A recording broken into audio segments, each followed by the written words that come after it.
Hello and welcome to another fan fiction reading, RWBY fan fiction reading. This time it's RWBY, The Love of a Faunus by alexb 1,000,000. But I'm not going to bother to write that down because that's way too many numbers.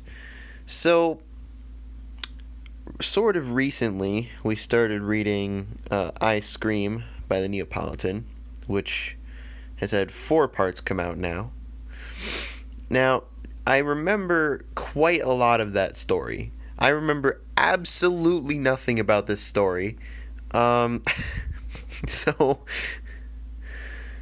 I don't really know anything about this story. I remember absolutely nothing about it right now, which, it's, possibly, I'll remember it while we're going through, but as of right now, I remember absolutely nothing.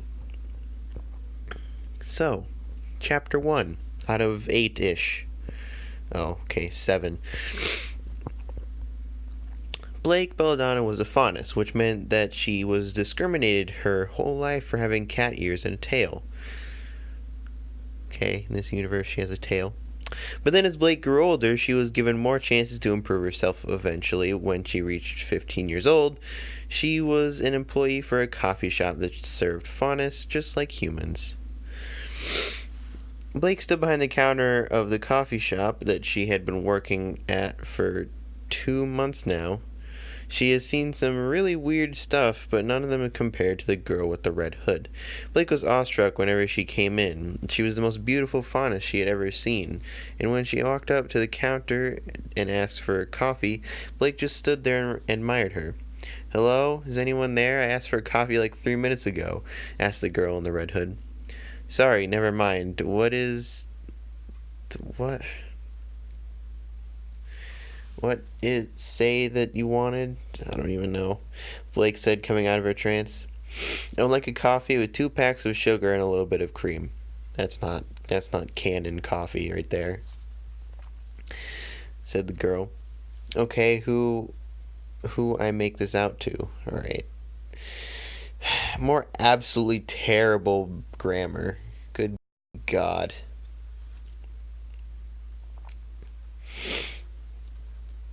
Asked Blake.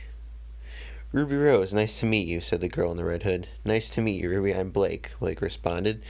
"There's a table over there next to the window. I'll call your name whenever your coffee's ready," said Blake. Ruby thanked Blake and what? And walked over to the table, pulled a book, and started reading. Then she took off her red hoodie to reveal 2 little wolf ears back underneath her hood. "Oh my God, I love her," Blake thought to herself. Blake and Ruby sitting in a tree. KASSING, said a voice behind Blake. "Yang, shut up," Blake said to her coworker Yang. "So what if I like her? It's none of your business," Blake retorted. Oh, good God. So the chapters are very short, and the grammar is terrible. Wonderful. Chapter 2. Blake was astonished. She wanted to talk to the girl, but she didn't know how. "Damn it, I wish you could talk to her, but I'm too scared," Blake thought to herself. "You like her," Yang yelled. "Shut up, shut up, shut up, shut up, shut up," Blake yelled at Yang.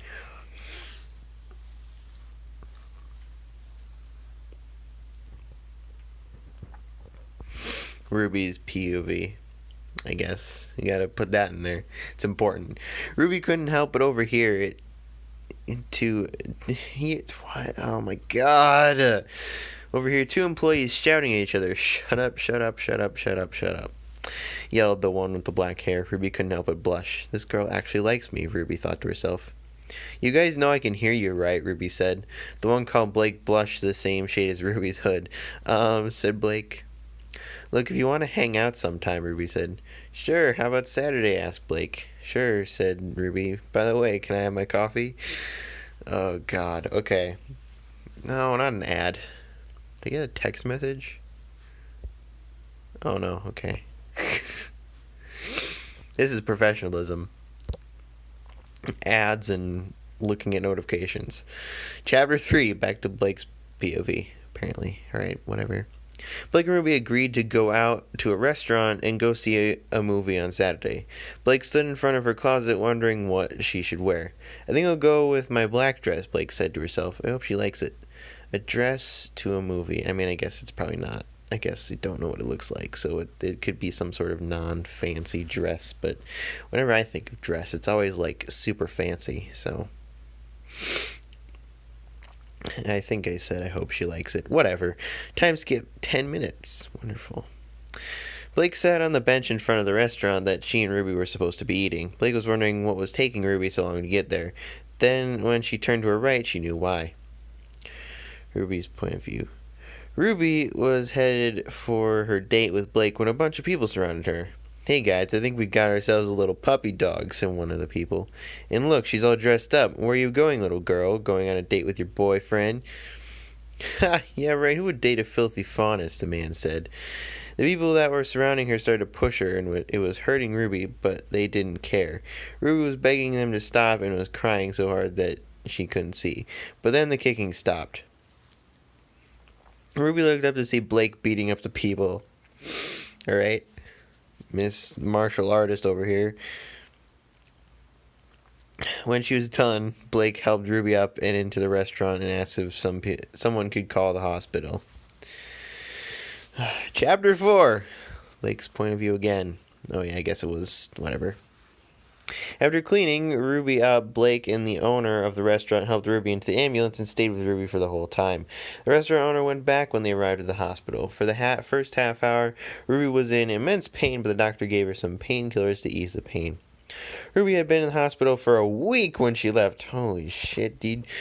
I don't think that you should be left alone, so if you want, you can stay at my house if you want, Blake told Ruby. Ruby giggled. Sure, Blake, if that's okay with you. Time skip 20 minutes. Sweet. Completely pointless time skips. You can just say, oh, when they got to Blake's house. Whatever. Blake and Ruby arrived at Blake's house. Wow, Ruby said with an expression that would make anyone just fall apart. Ruby's wolf ears were perked up and her eyes were wide with excitement and were literally sparking, and her tail was wagging so much it looked like it was going to fall off. It's so big, Ruby said. It's not much, said Blake. Come on, let's go in, Blake said. Okay, Ruby said, full of energy. Wow, that's a chapter. And chapter 5 is nice and empty. Oh, God, okay.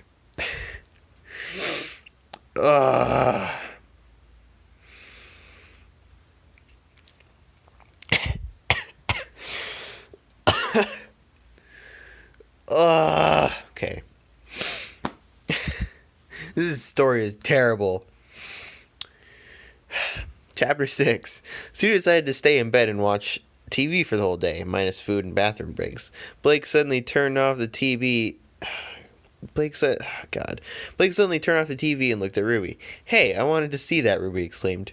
Ruby, I know this is sudden, but will you please make me the happiest girl in the world and be my girlfriend? Asked Blake while blushing to the shade of Ruby's cloak.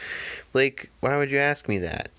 Ruby responded. Blake's ears drooped. Of course I'll be your girlfriend, exclaimed Ruby. Blake's ears shot up with excitement. Really? Blake asked. Yes, Ruby responded. The two kissed for what seemed like hours. That night, the two Faunus were in bed starting their relationship with a bang. Ah! Ugh! This is terrible. Chapter 7. Okay.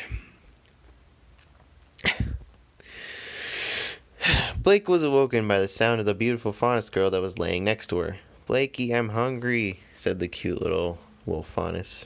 Okay, let me wake up and I'll make breakfast, Kay, said Blake.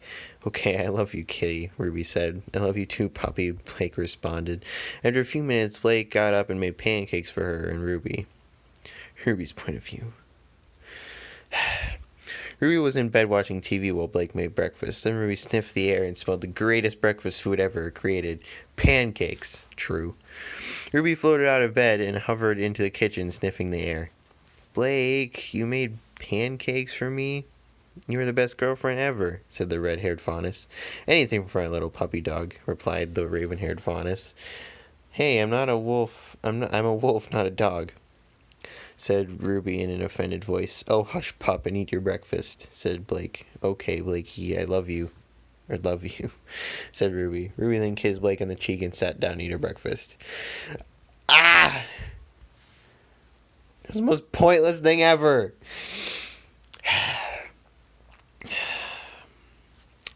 Well, that was The Love of a Faunus, which has been updated since August of 2 years ago, which is just wonderful because that means I won't ever have to read this ever again because that was absolutely terrible. I don't know. Next time it'll be I Scream, another part of that, because that story is considerably longer than this one. Thank God. And then after that will be a different fan fiction, which I'm not sure if it's going to be something that's good or not. Hopefully it's better than this one.